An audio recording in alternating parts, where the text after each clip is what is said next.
Alright, this video is on how to make your throttle not have so much resistance.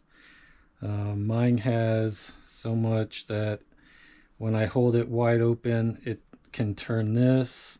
It'll turn my grip. It's really annoying. And it kind of hurts the wrist too to hold it like that. So I figured out how to lessen that, make it adjustable. You can actually have minimal amount or have in between. It's just a matter of drilling some different holes for the spring. I'm going to show that in a minute, but going through this, I want to show what happens when you mess with the spring, because I actually already made this video and then I scrapped it because I thought I should show more detail, more of how this thing works.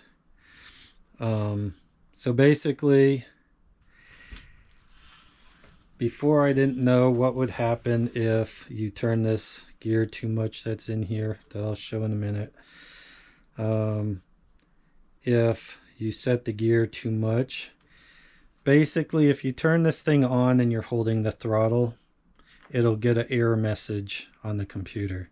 So it's a little smarter than I thought it was, and so it will error if you don't have this in the right place and you like turn it on. So like I can show, I have it up on a bucket. You don't want to do this without having it on a bucket or whatever you have to put your bike on. So right now it's off. So if I push start, it's ready to go. And if I turn the little gear there, it goes. However, if I go like this and then I shut it off and then turn it back on, and right away it says error 37. So that means you're giving it, I guess error 37 is going to be, it's got throttle and it's not supposed to. So if you ever see error 37, that's what that would be. So how else can I test this? If I turn it back, actually if it was on and then I turned it back, then that error goes away. I can show that. So I got it turned up again, turn it on, then it immediately goes to the error. I know you guys can't see that, but then if I turn it back, it's ready to go. It says wait. So when I hit that, it's ready to go now. So that's useful to know in setting, because I think you can have lag. See, there's a lot of lag in this before you hear the controller kick on. And the controller kicks on before it actually goes. So you want to take the lag out, which I've already figured out. I've already done this several times.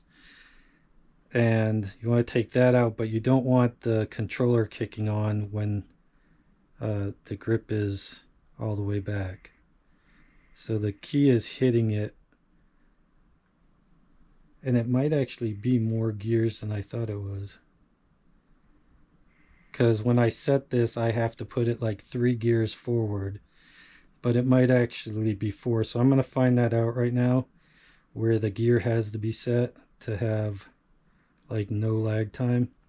Because I think before it was on, mine was on the first one. I don't know where y'all's is, but if you have lag time, this is how to fix it with setting the gear forward. So I'm going to move on now that I know all that. It does have a safety thing. There can be lag time if the gear is set in that spot right there, anywhere before there. So this was all stuff I wanted to find out before I put this video out. This thing's going to be perfect when I get done with it. Alright, so I'm going to get set up on my table.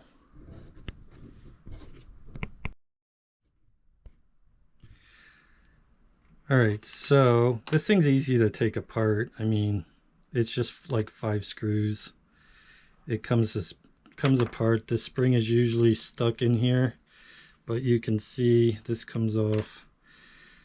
You're gonna want to take your grip off and everything, and you can see the spring poking through. Sometimes you have to poke that with a screwdriver to get it to come out. I don't really want to, well, I guess I have to take mine out to show it. See, like, it gets held in there pretty good. And so that's the hole that I drilled. Basically, you're just drilling holes in here and getting it to where you want it. I think that this should still say, yeah, 16 millimeters from the hole that they had. At least I believe that's their hole. Yeah. The original hole to the one, jeez, to the one that I drilled is like 16 millimeters. So if you do 60 millimeters, you'll be right in the right spot. If you want it to just have a little bit of preload. And then the drill bit I used was a 564, is about the exact same as the hole. Just, you know, test your drill bit in the hole that is already there. And so that's how that's done. You want to go towards the skier to make the new hole, and that'll make the grip much less tension. So stick this back in here.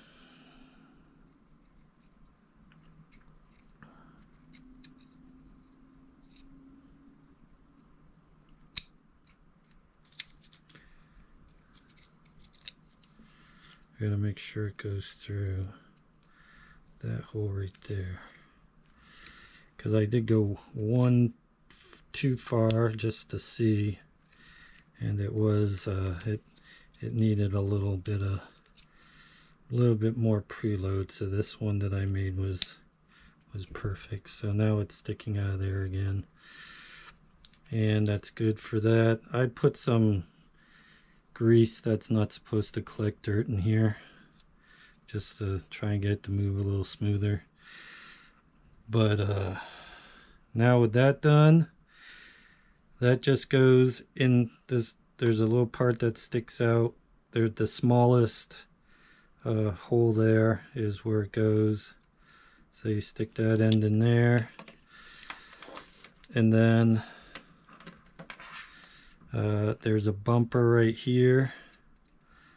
So you put that to that bumper, just like that.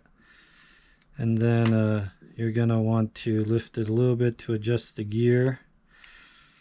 So as I was just showing, that's gonna, now I know for sure that's gonna have lag. And I think that's how mine was originally. I think it was in that first hole. And mine had a little bit of lag in it before it would go. So if you want that lag, you would go in the first one right at where it ends. But if you don't want that lag, before I went 3, but this time I'm going to try 4, and we'll see. Come on. So 1, 2, 3, or was that 4? All right, whatever. Try it again. So that's 1. That's 2. I wonder if I only went 2, because that seems like I'm going to go 4.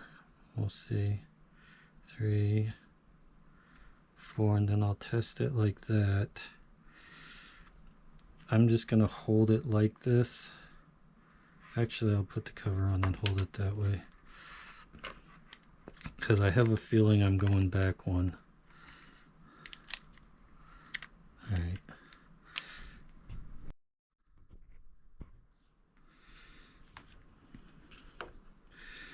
Alright, I got the... well, there's no easy way to do this. There. No. Stay. Alright, so turn the bike on, and the first thing, if there's an issue right away, so it says error 37, that means I put it too far. So I'm going to go back one tooth. I think I can do it right here. Yeah, take this cover off. And then put you back one tooth, just like that.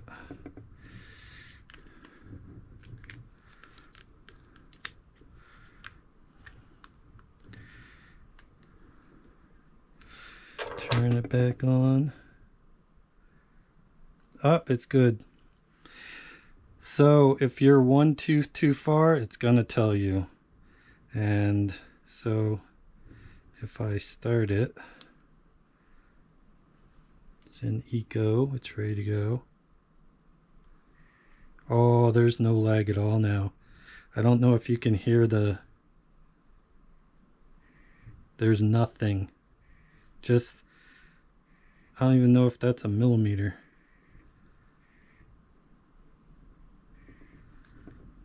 It shuts off completely though. I think that's where I'm gonna keep it. So that's how it's done. I'll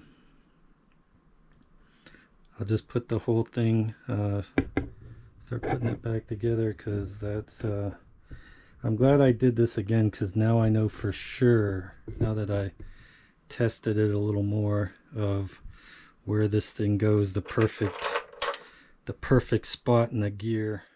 So that's how you would find it. Or you can just set it back and have some lag, a little bit of lag in it.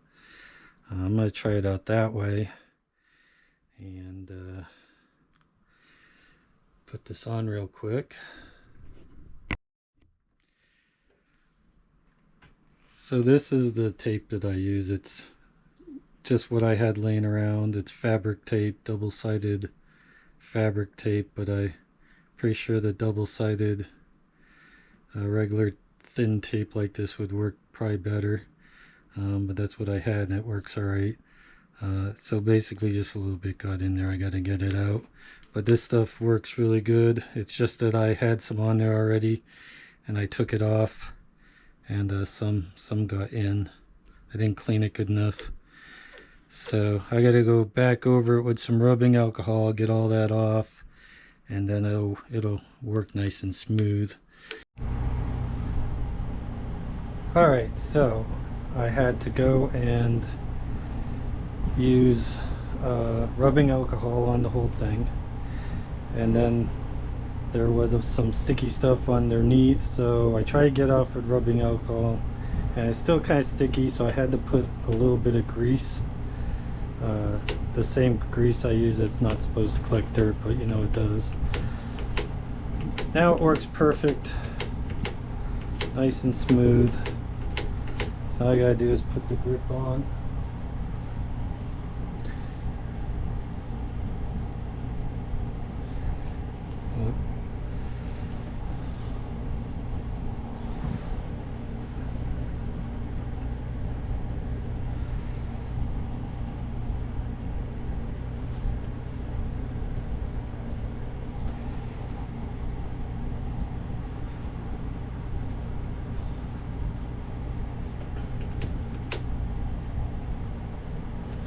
Once that thing is on there with that tape, it just doesn't move anymore.